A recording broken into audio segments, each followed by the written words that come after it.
क्या वजह रही होगी जो जनता ने आपको चांस नहीं दिया? कमी एक तो ये कमी मेरे अंदर ही थी कि भाई मैं शायद लोग कहते हैं कि गाड़ी घोड़े से भी नहीं जाता था, पैदल वर्करी करता था, लेकिन उनका और बेहतर ढंग से सामाजिक कार्य करने के लिए हम चुनाव लड़े थे, लेकिन किसी वजह से हार गए। तो हमें इसमें कोई मलाल नहीं है कि आएंगे बहुत घर जद में, यहाँ मेरा अकेला मकान थोड़ा ही है।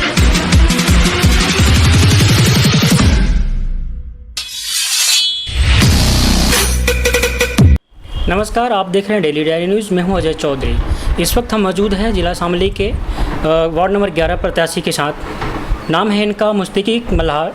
कांग्रेस प्रत्याशी हैं, 2 बार चुनाव लड़ चुके हैं। हालांकि इनको उस टाइम जनता ने नकार दिया था। दोबारा लड़ रहे हैं, इनका उम्मीद है दोबारा जीतेंगे। बात करना चाहेंगे इनसे।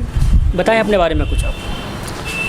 पहले तो आप सबको और आपकी टीम को धन्यवाद कि आप लोगों ने मुझे इस लायक समझा कि मैं कुछ बोल सकूं।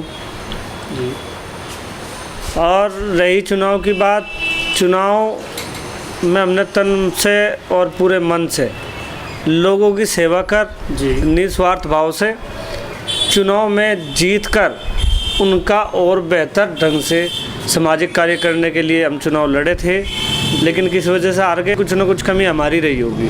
क्या वजह रही होगी जो जनता ने आपको चांस नहीं दिया?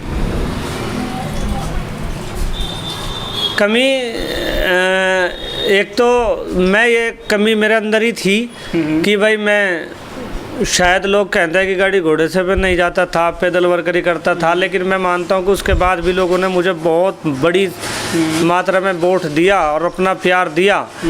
जो कमी रही भी है, जो लोग मुझसे नाराज़ थे, मेरे अपने परिवार के लोग, वार्ड 11 के जो मतदाता थे, उसका एक कारण ये भी रहा कि जब मैं पिछली बार चुनाव लड़ा तो ये वार्ड 25 था, शामली ज़िला नहीं बना था, लेकिन मैं पुरानी सीट पर मेहनत कर रहा था तो ऐन वक्त पर ज़िला शामली बना। और उसके बाद प्रेसमन में जब हुआ तो मेरी पुरानी सीट पूरा का पूरा फिजिकली चेंज हो गई, जो हालांकि सत्ता के नेताओं ने एक गैर कानूनी तरीके से उस सीट का प्रेसमन कर गया था। मेरी जिला पंचायत की एकमात्र ऐसी सीट है जिसमें 5 न्याय पंचायतों के गांव आते हैं, तबकि नियम ये है कि एक न्याय पंचायत से दूसरी न्याय पंचायत जोड़ी जाती है।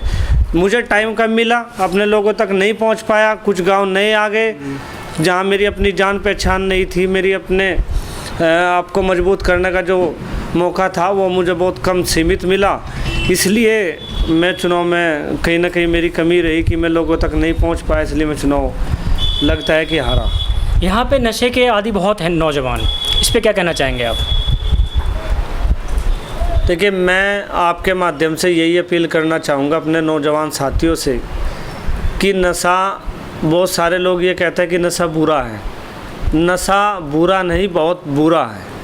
ये आपको आर्थिक, सामाजिक और फिजिकली तीनों तरह से नुकसान पहुंचाता है। मेरी आपसे गुजारिश है आपके चैनल के माध्यम से कि आप नशे से दूर रहें, अपने आप को दूर रखें, अपने परिवार को दूर रखें। नशा बहुत बुरी चीज़ है और मैं इसके माध्यम से यही अपील करना चाहूँगा, और साथ ही उन लोगों से भी जो नशे का कारोबार करते हैं, कि ये बहुत हो गया। हम किसको नशा बेच रहे हैं, किसको मौत बेच रहे हैं? अपने परिवार के लोगों को, अपने दोस्तों को, अपने मित्रों को, अपने रिश्तेदार के बच्चों को। जब ये चीज़ें सब ख़त्म हो जाएंगी, यही रात इंदौरी साहब का वो शेर याद आ गया कि आएंगे बहुत घर जद में, यहाँ मेरा अकेला मकान थोड़ा ही है। जब नशे का कारोबार बढ़ेगा तो कहीं ना कहीं उन लोगों के बच्चे उसकी जद में आएंगे, हमारे बच्चे जद में आएंगे। मैं उनसे फिर अपील करता हूँ कि वो नशे के कारोबार को छोड़ दें, और दुनिया में बहुत सारे कारोबार हैं। अगर आपको वार्ड 11 की जनता अगर दोबारा चांस देती है अगर आपको, तो आप क्या काम करवाएंगे? सबसे पहले क्या आपका उद्देश्य रहेगा? मेरी प्राथमिकता रहेगी कि मैं सबसे पहले कि मैं देख रहा हूँ कि आजकल मेरे क्षेत्र के बहुत नौजवान साथी, मेरे दोस्त, मेरे से कम उम्र के छोटे भाई और मेरी बहनें आजकल नौकरी के प्रति बड़ी जागरूक हुए हैं। हमारे गांव में से बहुत सारे लोग निकले हैं। मेरी प्राथमिकता होगी कम से कम एक अच्छा ट्रैक दौड़ने के लिए प्रत्येक गाँव में हो। उसके बाद बार बार जिला की जो हमारी मीटिंग है वो सदन में बार बार वृद्धों के, विकलांगों के, विधवाओं के पेंशन के मामले उठाए जाएं। उसके बाद जो अवैध खनन गलत तरीके से शामली जनपद के इस सरकार में खास करके हर गांव में हो रही है। उस खनन को, हम खनन के विरोधी नहीं हैं, खनन करने के तरीके के विरोधी हैं। वो लेबर से कराई जाए, और लेबर में अगर मान लीजिए रामडा में, बसेड़ा में, नगले में खनन हो तो वहाँ के कम से कम 1000 लोगों को रोज़गार मिले।